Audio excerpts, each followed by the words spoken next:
Itim ang lipstick niya, subalit mabait siya. Nasadya akong namangha sa angkin niyang ganda. So you like writing poetry? Yes, ma'am. Baka gusto mong mag-submit ng isa sa mga poems mo. Tungkol po saan? Anything that inspires you. Salamin sa dingding, ang mundo ko'y nagniningning at nagluluningning. Siyempre, special mention din, Paring Fidel!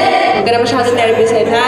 Kaya mo yan. Sa ilalim ng lipstick na itim ay kulay rosas na mga labi. Astig pa rin siya sa paningin, patuloy na namumukod tangi. Alam mo kung ano talaga yung pangarap ko?